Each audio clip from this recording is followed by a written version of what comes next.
So welcome everybody. My name is Julie Rudner. I'm the convener of the Urban and Regional Planning Program at La Trobe University.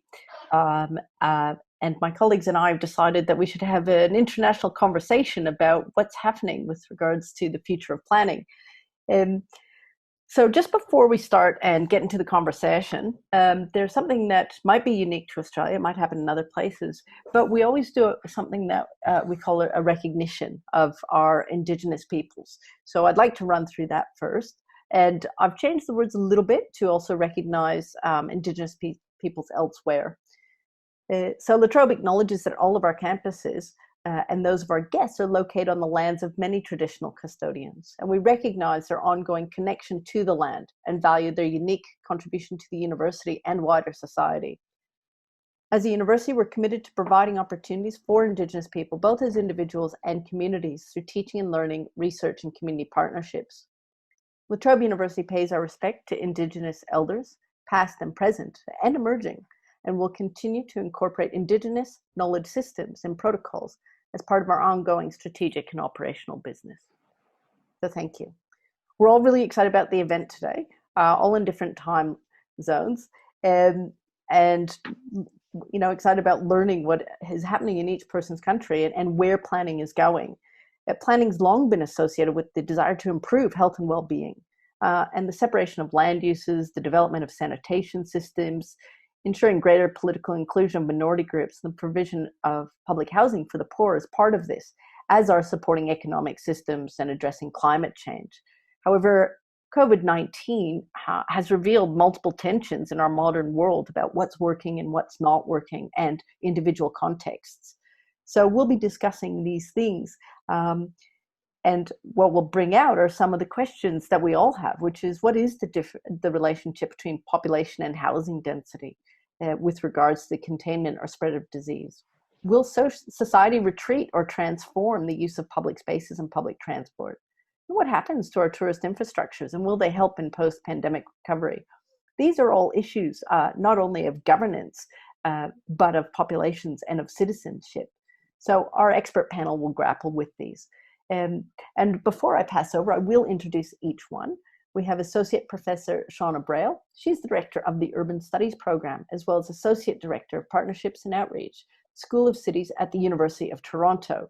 She's fantastic because it's 6:30 in the morning or just past that, and she rose early for the occasion. As an economic geographer and urban planner, Brail's research focuses on the transformation of cities as a result of economic, social, and cultural change. And her current research examines the disruptions taking place in urban mobility, particularly focused on the emergence and shifting strategies of ride-hailing firms and associated impacts on cities. Dr. Michael Martin is Assistant Professor in Urban Design at Aalborg University in Denmark. His research focuses on the design, planning, and development of cities, with a particular emphasis on urban vacancy, regeneration and temporary use, child-friendly cities, and the promotion of playful spaces, as well as processes and practices of sustainable placemaking. He has undertaken funded research in the UK and Denmark by the ESRC, as well as Capital of Children Lego Foundation, and published his results in leading international journals. Dr. Rangajeewa Ratnayake is the head of the Department of Town and Country Planning at the University of Moratuwa, Sri Lanka. Rangajeewa received his PhD from La Trobe University, so he's one of our alumni. His research involves the sense of safety in urban settings, planning education, and urban informality. He served on numerous editorial boards, is the co-editor of Bhumi, which is a planning journal, and has served as a consultant to various public organizations. We also have with us Dr. Jagath Munasinghe, who's the senior lecturer, Department of Town and Country Planning at the University of Moratuwa in Sri Lanka. He'll bring some practice experience with him. He's the current president of the Institute of Town Planners Sri Lanka and the former chairman of the Urban Development Authority and Director General of the National Physical Planning Department of Sri Lanka. His research focuses on the urban design, planning, and development of cities, with an emphasis on urban definition, regeneration, conservation, and practices of sustainable placemaking. So thank you very much, everybody. To start this off, I'd really will turn to the question of what are resilient cities doing to deal with this crisis? And I'll ask Shauna to please start. Well, first of all, good afternoon and good evening to all those of you not on the sort of East Coast or Central Canada, where it's bright and early. But really pleased to be here, and thank you so much for the invitation to join in this global conversation. I think in answer to your question about what are resilient cities doing, there is no one-size-fits-all solution, and that's part of what makes this conversation both so important but also such a wonderful opportunity to learn, because those of us who study cities really understand that we need to be able to look at sort of the bigger frameworks that matter, that make a difference, but to be able to implement change very much in a place-based kind of way. The other thing about, what are resilient cities doing? Well, part of it is, were they resilient before? What made them resilient? And even if they were not necessarily resilient, if they hadn't prepared for a pandemic of this nature, of the nature of coronavirus, do they have the requisite infrastructure, both the physical infrastructure and the social infrastructure required to be able to respond and to adapt? And so I think that one of the really important things is that even if a city wasn't already well prepared for a pandemic, well placed to respond to a pandemic, and I'll say that much has been made in Toronto of the fact that we were one of the Rockefeller 100 Resilient Cities challenges. We as a city released our resilient kind of strategy, and nowhere in that strategy did it say the word pandemic. Did we attempt to understand what might happen in the event of a pandemic?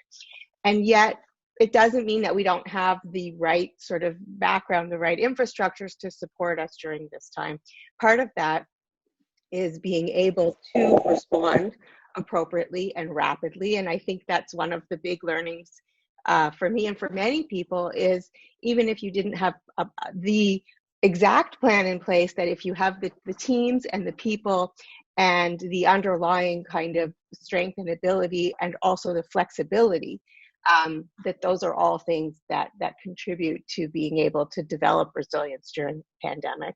And then the last thing I'll say is that what's really, I think, coronavirus is a tremendous sort of tragedy on a global scale.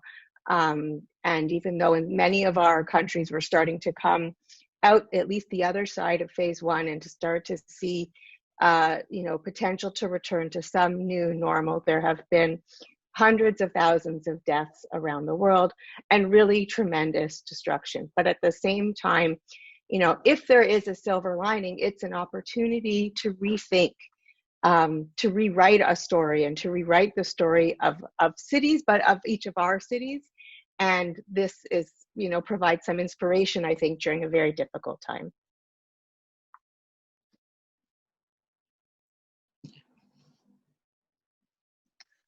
Julie, you're on mute, I think. I was going to say, Michael, would you like to respond to that, and then we'll go to Rangajeewa and Jagath before we have the open discussion? Absolutely, yes. First, hello, I'm Michael. I do have to apologize. I'm not Danish. I'm actually Irish. I'm an Irishman in Denmark. So apologies to anybody who's disappointed at that. But yeah, I do have some points to add to what Shauna is saying, in the sense that one of the biggest issues is the fact that many cities were not prepared for the prospect of something like this to happen. And I have a couple of points that I can sort of say, for me, represent the key things. And to start that off, really, one of them is to think about how temporary measures have been an active response to what has happened, to effectively create capacity for emergency uses and to bolster resilience. And attached to that, then, there's also been innovation and experimentation in land uses with open streets, play streets, streeteries, all sorts of different examples of very much health, well-being, sustainable mobility oriented practices. And there is a need to focus on the creativity bred by crisis. Many things that have happened in terms of what Shauna has said, in terms of silver linings, political decisions, projects and ideas that were once unviable, they were undesirable, are now very much a real prospect. And that's a fantastic thing to take forward. And that's the kind of but, because there is a slight issue with some cities that are emerging in a sort of unlockdown context of just attempting to return to business as usual and trying to fast track development and infrastructure in a way which doesn't attempt to create new practices. It just simply tries to restore previous ones. And that's a huge issue and challenge in going forward. And then there's a need to set out the intention to transform permanently. Some cities have already set out that intention. Copenhagen is one such city that has set out an intention to transform permanently in terms of sustainable mobility, as well as car removal.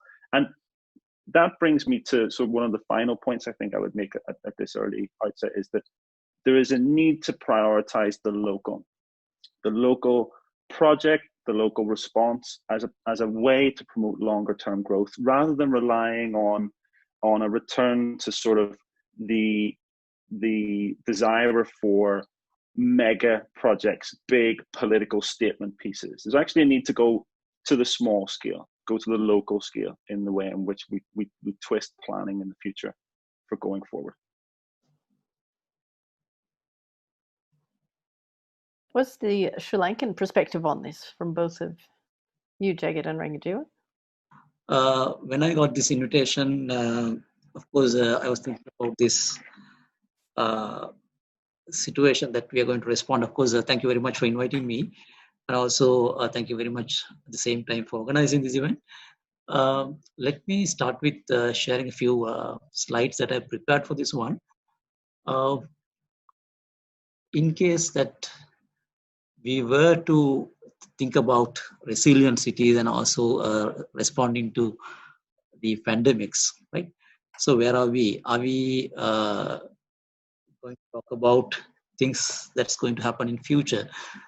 In that way, let me ask a few questions with regard to this, right? Now, the title here is Will the Future Planning of Change Due to Pandemics? So, are we expecting wonders soon after this? Or at the same time, is it a paradigm shift that we are talking about? So there are a few questions. So let's try to be conscious about what we have been doing, and at the same time, what we should be doing. Right? This is what I thought. Because where do we expect the change? Is it in the norms, planning norms that we are kind of having throughout? Or is it in the substances that we plan in the public spaces, in the cities, or in the kind of regions per se? Or is it in the processes that we adopt? We have been having certain processes that is unique to different places, to different countries, maybe different places. Or is it in the institutions? Right? So do we expect a paradigm shift in planning in terms of norms, substances, processes, and institutions? Or is it just a kind of a change in the way that we are doing things? To understand what is it, three important questions I have with this regard.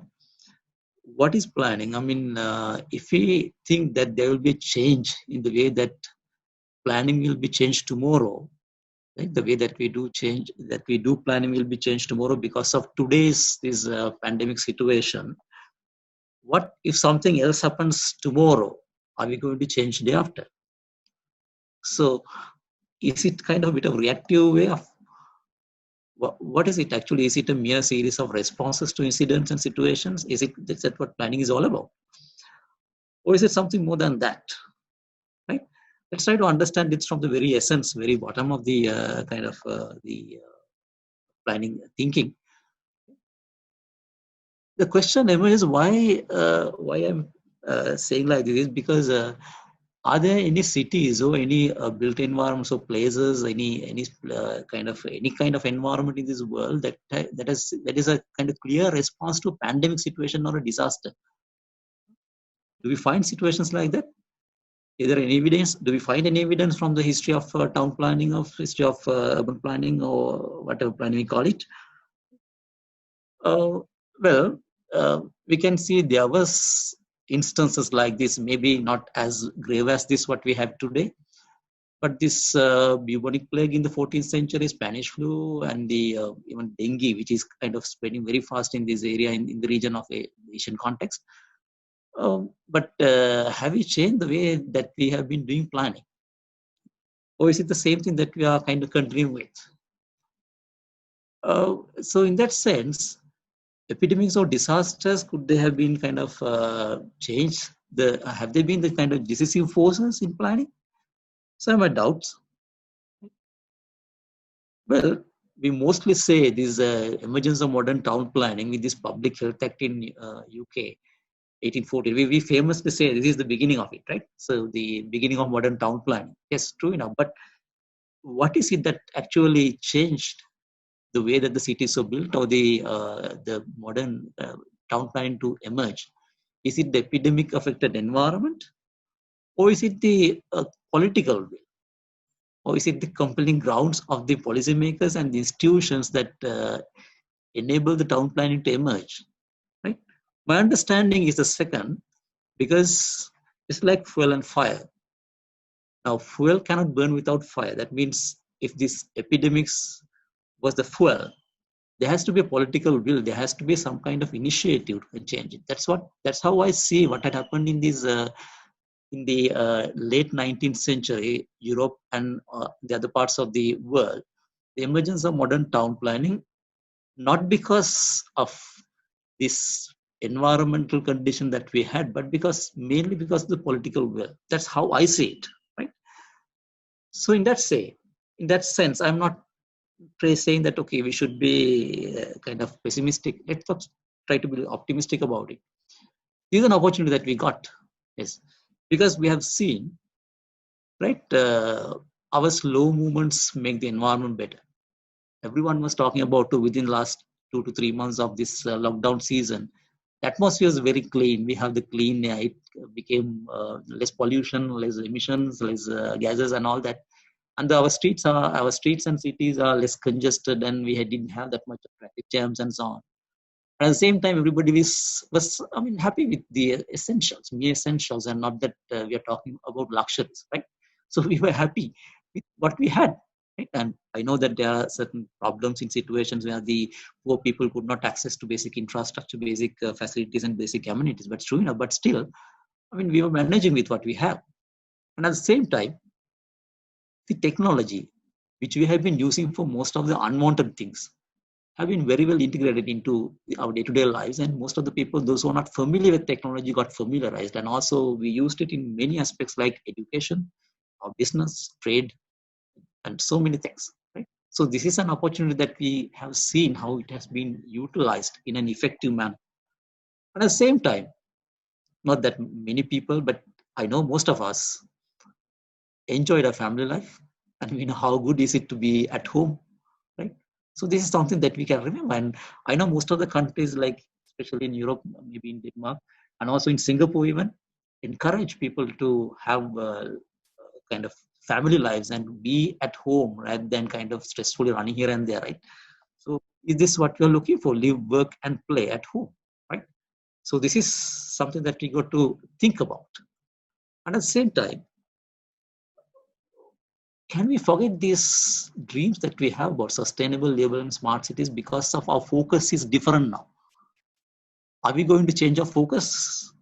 Or are these the never changing, or the kind of eternal, or the, I would say, long-term objectives of planning? Right? So let's try to be clear about it. Right? Are we going to change our focus, or the role of planning and the plan at this moment? What should it be? Let's try to insist on the proactive measures rather than reactive measures. What I am saying is that had the governments took initiatives to control at the very beginning, do we have to worry about this? I believe that it has gone out of the grip of this, the initial action taken. Those who should have taken the actions at the very beginning made it a big disaster. We didn't kind of close the hole at the beginning, therefore the water leaked, and the whole city is in waters now. Right? So where should we address the problem? Should we try to deal with flood, or should we try to have the plug in the right place? Right? This is something that we got to think about. So let's try to insist on that. And because the situation emerging out of that, situation emerging out of what the correct action has not been taken at the right time. And we all are kind of talking about things now, how to deal with a kind of bigger disaster. So always we say that prevention is better than cure. So preventive actions in future situations, because we have early warning systems, we have resilience kind of surveillance systems and everything. So let's try to get them activated and do our business as it is, right? And don't we have to do that in a situation like that? Do we have to talk about the change of the mission of the planning? So because planning has a mission that is superior to dealing with pandemic. I believe it's much more than that. So this is an opportunity that's given to us, but it's a kind of a goalpost rather than a game change, I believe. So let's try to take it like that. And let's not forget that we have more acute issues other than the pandemics. We have more threatening ones. We can't forget them, right? This is how I see it, and it's over to you. Thank you. Thank you, Jagath. Well, you've I'm not quite sure whether you have actually contradicted Michael or Shauna yet, but I'd be interested through the discussion to find out a bit more. Rangajeewa, would you like to add anything about that? Because I'm a bit curious, because Sri Lanka has had to deal with a lot of natural disasters as well as the pandemic. And I don't know whether you can comment on that in terms of what you see for resilient cities. Thank you, Julie. I just need to maybe summarize what others discussed so far. I do believe that in planning in the history we responded to pandemic and health issues in the past, as well as health issues. We have also responded to financial issues, economic matters, housing, and also social other issues, and so on. So when it come back to the topic, like how does resilient cities also respond to such issues? Well, I think that in planning, we need to have more adaptable spaces, adaptable cities, so that we can think of not only pandemic situations, but other range of issues that we are facing in cities can respond to such crisis situations. Now, in that line of thinking, I guess what we need is more win-win solutions, where one solution would positively impact other sectors. So just maybe now we have rules like we consider about maybe less travel on public transport because there's a chance of spreading the disease. However, such measures will have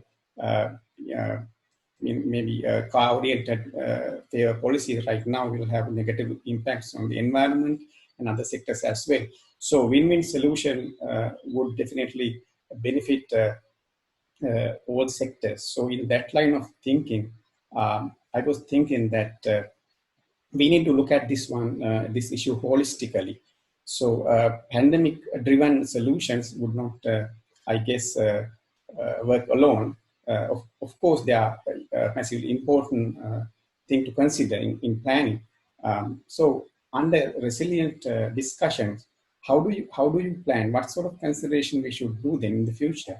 So I guess that it should be context specific, culture specific, and also in developing country like this, it should be cheap, that economically cheap, and then feasible for us to do.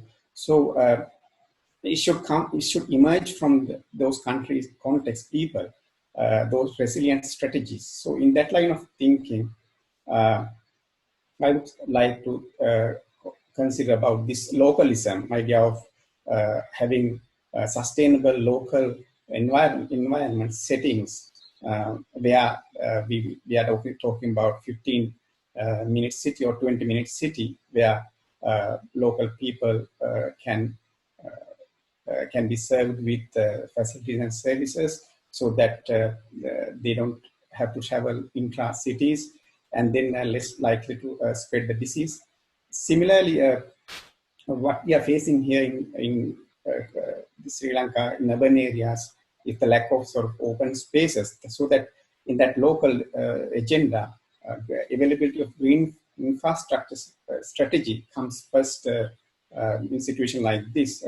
We know these spaces, we are losing open spaces, no more open spaces. So considering having alternative strategies to have open spaces will reduce people's stress in not only pandemic situation, but also in other situations as well. Similarly, right infrastructure for people, having more connections will reduce the crowded situations in our urban areas. Other thing about now people are talking about densities, whether high density cities are they resilient cities. Now the argument is whether is it the issue with the high density, or is it the issue with the unequal distribution of services that city provides for people. So we know that in some part of even in Colombo, where there are areas of hotspots which are vulnerable for diseases as well as for quality of life as well. So we need to think about the affordability of such people and accessibility of people, and also how do you improve their economy so that they are not vulnerable in future disasters as well.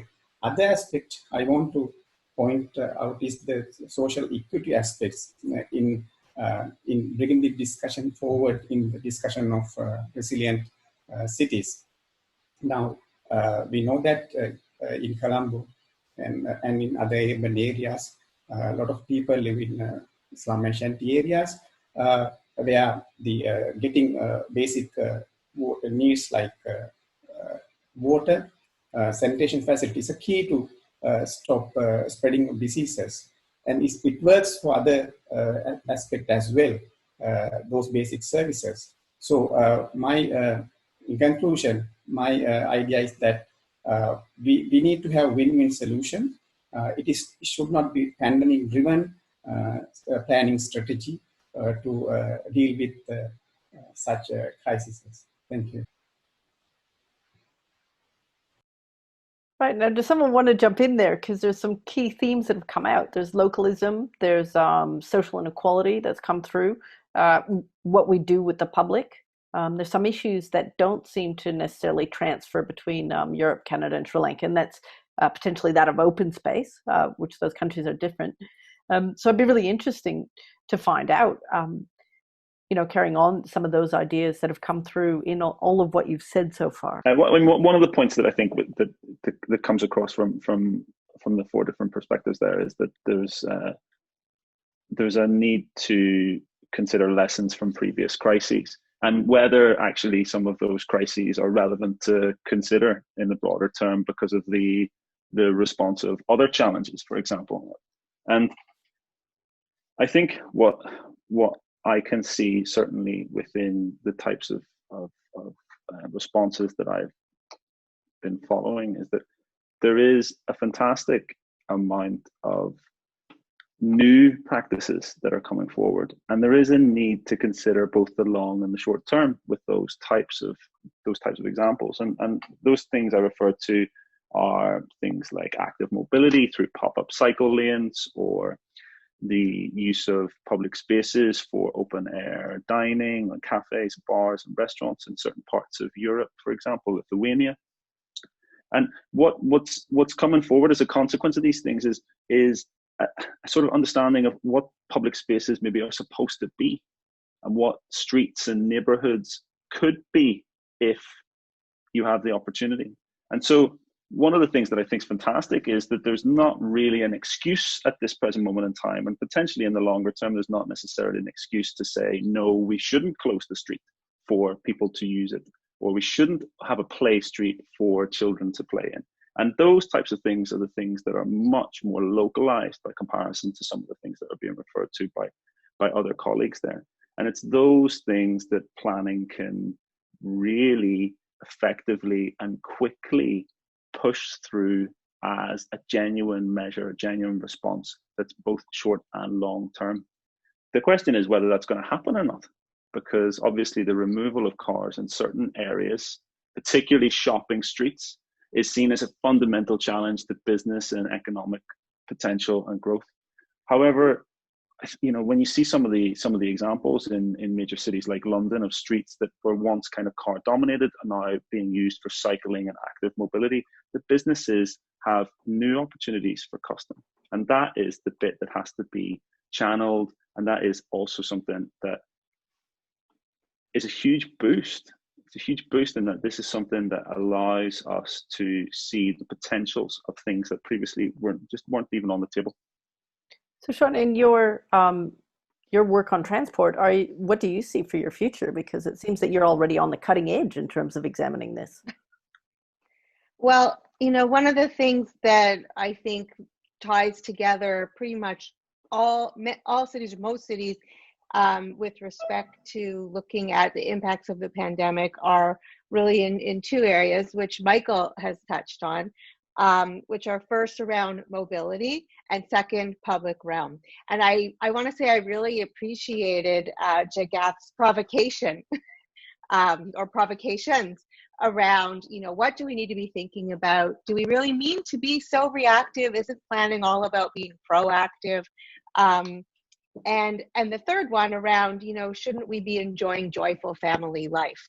And so I guess I'll go in reverse order to say that at least in the North American context, one of the real criticisms that's come out of a lot of these kind of rapid responses to reorient cities around opening up streets and creating space for play, for joy, for cycling, for other ways of mobility, for kind of looking towards the 15-minute city, is that in fact what we're really struggling with, and what the pandemic has really shone a light on so clearly, is the inequities that have been baked into our cities and into capitalist society overall.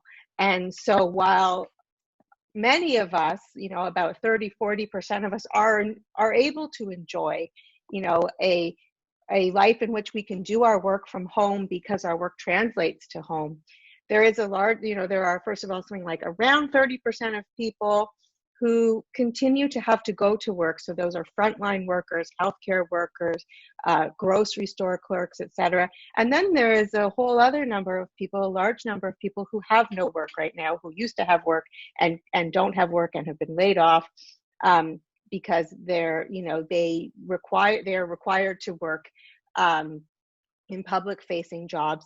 And typically many of those frontline workers and many of those public-facing, positions or frontline positions are actually very low paid. And so those are, we have this challenge where we have transit that may be unsafe, that may be a vector of disease, and we have low paid, individuals who are then living, it's not the density that's a problem, it's the overcrowding in housing that's a problem. It's multiple, people per bedroom, not enough washing facilities, not enough sanitation. And so it gives us an opportunity to redress these challenges that we've built into our system of very high paid, high educated, individuals, and the opportunity to create sort of entrepreneurship and venture, as well as those who, for reasons of great inequity, whether it's connected to race or gender or place of birth or ability, are not able to either enjoy this kind of work from home environment, and in fact who are very sort of marginalized in so much of their experience. And how can we make cities better for everyone, and not just those who are already relatively well off? Going back to the mobility piece, again, what we see as a result of the pandemic was the complete drop off of ridership on public transit, and public transit is so critical, particularly in all cities where public transit exists. It's critical because it provides a way for people to move from one place to another in a relatively affordable way. It also serves many sort of climate goals, equity goals, resilience goals, goals around economy, getting people to jobs, opening up new opportunities. But what we saw, particularly for public transit, was it fell off a cliff, right? In the case of Toronto, ridership on our public transit system was down 85% from the sort of the start of the lockdown, which means revenues, not only is ridership down, but revenues are down. And as we gear back up to return to recovery, to reimagining, we're being told, well, maybe we can have 30% capacity on this transit system, which means that other forms of mobility become increasingly important, right? So how can we expedite the things we were already doing to serve goals around equity and climate change and resilience, which are things like bike lanes, which are things like, 15-minute city, creating more opportunities for people in areas where they live. I study ride hailing, and ride hailing also essentially fell off a cliff. But if so ridership in ride hailing vehicles went down also about 80-85%. It is starting to climb back up on recovery. And what we see on recovery is that the thing that goes up the first are private automobiles and private automobile use. Studies in China have shown that there is increased intention for people who did not previously have a private vehicle to purchase a private vehicle because it's seen as the safest method of moving around. I think that it was in London where there was a government official who recommended that people who had to travel, if they could, travel by private automobile, which can create all kinds of, if we have more, we want to move people away from their private cars, not towards them. And so if we can take these very quick, rapid, reactive measures now, we actually might get to a place we already wanted to be, but far sooner. And so that means we need to think about a range of mobility options. Ride hailing is part of that, but so too are things like cycling, pedestrian routes, finding safe ways to operate transit so that people feel protected, that they feel they're not, exposing themselves to higher risk, because right now, for the most part, people that are taking public transit are those who have no choice. We want people to be able to choose public transit rather than to feel forced into it.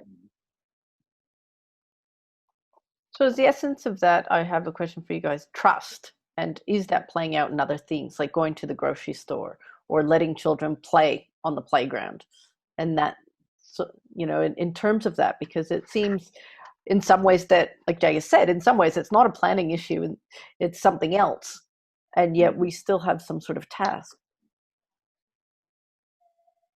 I think if I was to jump in on that, Julie, I think one of the things that is particularly interesting is how certain entities that are typically under-designed for, or often not even considered within design processes, like children, for example, or those from ethnic minorities or other forms of inequality, is that some locations, like Denmark, put those entities at the top of the agenda.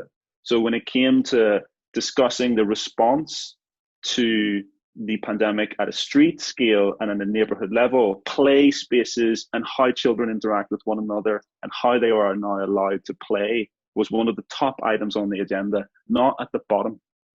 And I think that is part of the approach, is to actually consider the weighting given to certain entities over others in the way in which you report on these types of things. From a governance perspective, that is certainly a key priority, because people need to feel like they're being considered and people need to feel like they are being included rather than being excluded and not considered.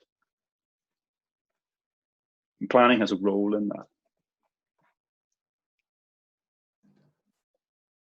I would just add on the trust piece and building on what Michael has just said, that there are two things in the planner's toolbox that really come into play here. The first one is evidence and evidence-based decision making. And so, monitoring and tracking and providing data that can help to build trust, whether that data set, is something around the lines. We've heard that there have been few to no cases of the transmission of coronavirus on public transit for users of transit. So not for transit workers who need very particular protections, but for users. So how can we use that evidence to build trust? And then the other pieces around engagement, the engagement of citizens and the engagement of people for whom those decisions will matter. How do we engage people in making the decisions, and therefore creating the kind of trusting environments that we need in order to move forward.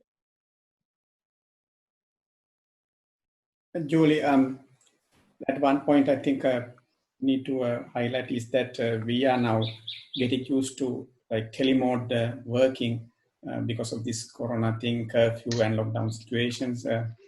Now we are doing it some, that successfully, sometimes face difficulties as well. In planning, making maybe resilient environments, how can we have favorable, flexible environment to facilitate such learning? So that is the issue. Now, a lot of home environments that we are working are not designed for telemode working. So we need to now think about, maybe that is a work for architects and interior designers, to have flexible, adaptable spaces in future, so that you can use it for office work and without any disturbances, as well as for other purposes. Now, the other issue that I see, one of the problems, one of the comments from the participant is that whether high-rise developments are okay or not in addressing pandemic situation, health crisis. Now, the thing is, to me, considering the local situations, you will have different answers. So in cities and regions, you will go for different options. However, going for mid-rise developments will provide greater connections for people rather than going for high-rise buildings. So in that scenario, we will have a greater chances of reducing spreading of such diseases as well. And even such mid-rise developments will be good for walkability, safety, as well as is human-friendly designs. Going from what you've been talking about then in that sort of responding to the students, but also what you're talking about teleworking, and linking it to some of the previous comments, is Sri Lanka going to go down the path where they use apps to help people negotiate their environments in new and different ways, so they feel more trusting, or they have a better understanding of what they're entering into, or their safety? Or is that more of North American, European type thing? In terms of safety, we are increasingly we are using CCTV cameras and other surveillance methods in the recent past. We don't use much the other, that scanners or other devices at the moment in community or neighborhood levels, of course, in other high sensitive areas. Yes. It is, that surveillance methods are coming slowly to monitor people in terms of security and safety concerns. But for controlling pandemic and diseases, not yet applied so far. Yeah. Okay, now this is true enough that we talk about only about the surveillance part of it, but it's something more than that to me, because use of this technology, all this, the teleworking and all that, that must be working in a bigger environment, bigger context, starting from the childhood. I know that some of the countries, for example, Australia, I believe that you have this registration system in which you have everybody's kind of a history and kind of that is everything is recorded right from the very beginning, so that who is vulnerable for a situation like this will be the system itself. Not only after that something the kind of happens, but it's there already in the system, so that when the early warning system is there, right? When there's a warning coming in, you can take care of those people, those who are vulnerable to those kind of situations. So it's just a system like that we should be kind of thinking about. I know some of the countries have that already. For example, health system, right? But at the same time, education systems, if we think about in a kind of bigger perspective, we know which category of the people, or which class of the people, or which particular group is in need of that kind of facility, right? So we should be thinking like that. I mean, I believe that out of the discussion so far, we have got few points that is highlighted that what are our priorities? I mean, what should be the priorities? And at the same time, this evidence-based, as Shauna said, that things that we have practice in planning, that is okay, evidence-based kind of decision making. But as I said at the very beginning, not that we don't have evidence. Of course, we have a lot of evidence. Even this situation, we have seen that things. We have the first-hand evidence, but it's more a matter of what we're interested in, isn't it? I mean, most of the time, this planning, even though it's a political process anyway, we can't forget the fact that be it in Denmark, be it in Australia, be it in Canada, wherever it happens, be it in Sri Lanka, it's a political process, right? I mean, it's very much influenced by the kind of political decision making. So, what should be the real role of the planner? I mean, should it be kind of influencing the political authorities or the policymakers of our priorities? That's a real priority, what we think should be the priorities. Or is it just we plan for the priority that is decided by this political mechanism, right? So that's what I said, not that we don't have evidence, we have enough evidence, but are we interested in making use of those evidence for our planning purposes, right? That is something that we got to think about. And also, what are our priorities? And just as Rangajeewa said, and many of you have mentioned, good part of the society, I mean, has very, very correctly mentioned that the criticism in European, maybe North American context, is a kind of more capitalist kind of environment where people, those who can enjoy family life, those who happen to work, have to work, which is a very, very unequal situation. Isn't that the real question that we're trying to answer? I mean, the equality, and the equal opportunities for everyone, right? So aren't these the bigger questions that we have, irrespective of whether there's a pandemic or a disaster, whatever, right? So it has to be for all, it has to be for every day, isn't it? These are universal objectives of planning to me, right? And shouldn't that be the kind of priority that we should be addressing, right? So let's, I'm talking about maybe kind of bigger picture, but still within that, if we try to change our mindsets, if we try to kind of force the policymakers to think in those lines, won't we be able to kind of think about more opportunities? And especially somebody has mentioned here about the loss of jobs, loss of employment because of this pandemic. All this is because we took it as a kind of reactive measure and we were not resilient at all. Isn't that the way that, I mean, aren't these the kind of bigger question that we got to answer? Right? So that's my point. And I would like to kind of think more in those lines and try to make it a kind of make some impact on the thinking of this, the policymakers and also the kind of political decision makers. More, I would emphasize more kind of a active role from the planner side on those aspects.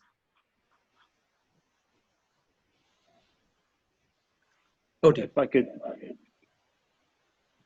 If I could jump in there, I don't know, Shauna, I don't know if you were going to go. Go for it. Go ahead. No. I think there's something really interesting coming forward by the comments made about evidence, and I think the coronavirus is such a unique situation in that everybody is now aware of statistical significance. Everybody is aware of R numbers, ratios, in a way in which they would not have been before, which has also been something that planning can use, in that planning can be dogged down by its kind of technocratic nature. But in thinking about how evidence can be translated in a way in which there's a new mindset for these types of information is a really brilliant opportunity. But I think the other thing attached to that is that planners using evidence to make decisions is often about convincing more powerful political leaders to roll out or implement a specific thing. And I think there are two things that we're seeing. One is the build back better narrative, which is just business as usual, economic development, economic recovery is the way to get out of this. And then the other side of it is, crap, you were so right. You already told me that inequality to green space, inequality to services, inequality to housing was a big challenge. I just didn't believe you, but now I do. The coronavirus has shown new things that might actually convince certain people. And it's really interesting when you see responses in Copenhagen or in Oakland or in Mexico City, where leaders have said, okay, there's a real need here to address specific things like clean air and really use what we have seen as a consequence of the coronavirus for clean air. And planning has a role there to try and ensure that we don't just go with fast track development. We try and use the things that we already know are challenges to begin with and channel them into better strategies that are also able to anticipate pandemics, that also understand pandemic responses. So there's a huge opportunity. Mm-hmm. I agree, Michael, on the opportunity piece, on the thinking about, build back better versus, but not just better, build back different, build back with with a different set of priorities, that the amplification of the challenges of the contemporary city, the inequity, the privileging of space for private vehicles. So a complete really rethinking. And what this enables both planners, but also local governments, is an opportunity to, again, to fast track some of this decision making that otherwise could take a decade or longer, and to be able to expedite into, towards a direction that in many places we were already trying to move. And so, one of the things I noticed is that some of the cities that early on made some really kind of rapid, radical announcements around space. So we might think about Milan and the repurposing of, many kilometers of roads away from private vehicles and towards bikes and pedestrians. Vilnius and the creation of public space for, or the access to public space for private cafes that otherwise couldn't open. Paris and the sort of the continuation of the 15-minute city concept. These cities were already, had mayors that were already moving towards creating these kinds of initiatives. And so it's terrific that the silver lining here is that these things happened a little bit faster in these places. But I think that the real change will happen if we can look at cities that were either slower or resistant to these kinds of changes, but then ultimately we're able to make them because of both the sort of the planner's toolkit and the political will, as a result of responding to the pandemic and as a result of acknowledging that actually these are changes that support our overarching goals around equity, around resilience, around climate change, around building a prosperous economy for all. And I think the other thing here that we can't really separate is the role of systems of governance and the different layers and levels of government and the ways in which they absolutely have to work together. So one of the things we haven't talked about is the cost to cities as a result of the pandemic and the tremendous losses. In Canada alone, cities are estimated to lose well over $10 billion in the space of the next year in revenues as a result of the pandemic. So those are user fees for community centers, their transit revenues, their programming revenues, parking revenues, etc. And so we really, our cities cannot sustain themselves without the support of more senior levels of government that have the ability to create economic recovery tools that include very large sums of investment of funds and very large distribution and redistribution of funds. And so we need to think again more clearly about the role that the city planner plays in creating a system that connects to both the local level of government, but also the more senior levels. Can I pick up off the back of Shauna there, Julie? Sure thing. If you want to keep going for another 5-10 minutes, I'm happy. I'll leave it up to you guys to decide, and you can private chat me if you have any issues. I was just going to do something. Yeah. I think the point you make, Shauna, is absolutely, it's the correct one, which is that major cities that often are associated with innovation have continued to innovate, but it's second tier cities, more local and regional cities, that can be more stubborn to these types of innovations. And I have two big examples that are particularly close to me: Belfast, the city in which I was born and grew up in Northern Ireland, and Manchester in the UK, who have both shown this inherent stubbornness on the removal of surface car parking, because political leaders in Belfast think that car parking is king. And in Manchester, the refusal to create pop-up cycle lanes because they think that long-term ones are better. And these are the types of issues planners will come across more commonly than the Milan examples or the Paris examples or the Bogota examples. And it's addressing those things that really is the problem. That mindset change and shift is the real challenge. Yeah. I think there's a question from one of the participants who said, since we're never sure of the nature of any kind of pandemic or disaster that might take place, how can we as planners plan any sort of policies, norms, or strategies? And what should we keep in mind? And I think what's been brought up here, because I am in a country right now that is trying to put through coal and do everything they can to keep up their global destruction of the climate, is within this, I guess, is to know that we cannot cover everything, but we can within it have resilient thinking, to be advocates, to educate, and potentially extend our role between what we see as solely as the spatial, but the psychogeography in that sense of terms of our sense of place and our sense of humanity.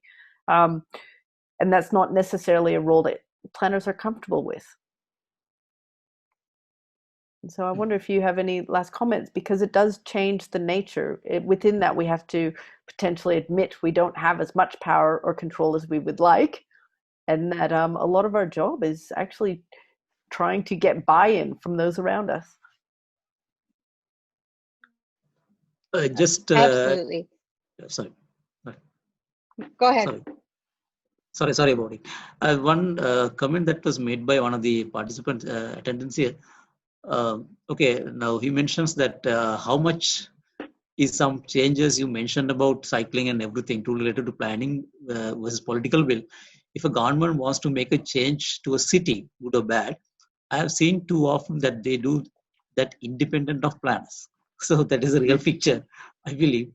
So that's what I said. I mean, what should be our role? I mean, is it just talk about these policies and everything independent of politics, or should we have a bigger force to select the priorities, as you said, of course, evidence-based, collect adequate information, and convince the kind of decision makers, the kind of politicians or whoever, and direct the kind of planning mechanism toward that direction?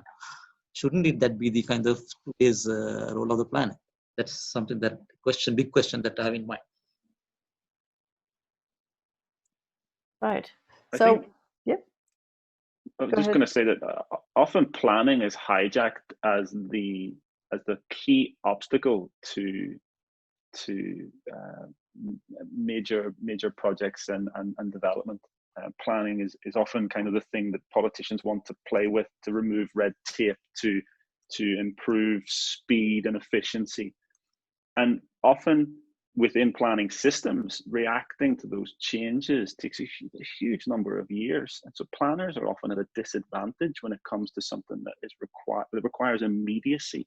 And I can certainly see that in some of the cases that I've looked at, where, in the UK, for example, whereby major decisions on temporary infrastructure aren't taken by planners, they're taken by more senior civil servants and their aides. And so planning can often not necessarily be involved, which is a real issue. Well, I would say that in the North American context, over the last even 5 to 7 years, we've seen a really rising profile urban planning and urban planners, both because there's greater interest in cities and in what happens in cities, but also because there have been a number of very prominent urban planners leading city planning departments and speaking very vocally for a set of priorities that's quite different from the sort of conservative traditional norm. And we've started to see real change taking place, which I think is my final point, which is that what we see as a result of coronavirus, what it amplifies also for us is that just like cities are dynamic and changing places, so too is planning. And what we're seeing is some really kind of rapid acceleration of planning ideals that we would hope to have gotten to, somewhere in the not too distant future, but we're getting there a little bit sooner as a result. And as we're making these changes, let's not lose the opportunity to ensure that the changes we're making actually are benefiting a much wider group of people than they might otherwise before.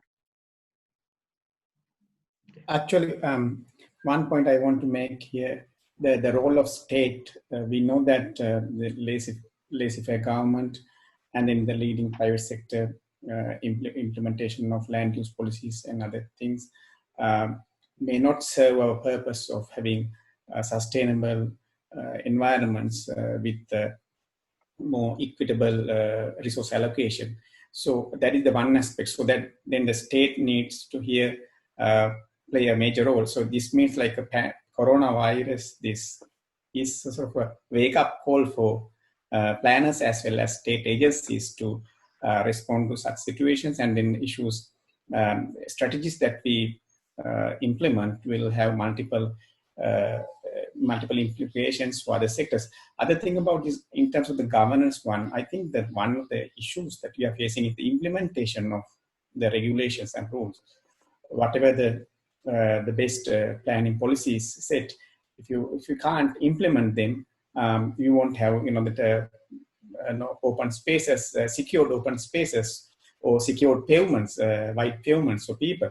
So this is one of the challenges that we are facing in not only in Sri Lanka but also in developing other parts of the developing world. So we need to consider that aspect as well. Right. There's more and more questions, but I think we'll probably have to end it here so everyone can continue with their day. I'm sorry we didn't get to answer all the questions, but I'd like to thank each of you and the speakers for attending today. But thank you as well for the audience for coming.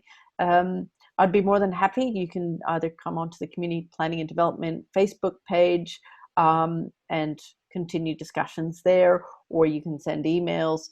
And I will respond when I can, not this evening, so I'll be off to sleep soon. But I've really actually enjoyed the conversation, especially when we start to get into the tricky subjects at the end. For everyone who is watching, and especially students, I think what you'll find in planning, that there are no answers, and that we continually have to reframe what the problems are as new things arise, whether it's a pandemic or whether it's population decline. So we have some tools at our disposal, but it's through these sorts of forums where we share ideas and we discuss things that it helps us to understand our world better, and hope that we don't necessarily make as many mistakes as we have in the past with the responsibilities that we have in our respective roles. So thank you very much. Thank you. Thank you very much. Julie, thanks. Thank you. Have a lovely evening. Thank you, Julie. Thank you very much. Real pleasure. Thank you. Thanks. Bye, everybody.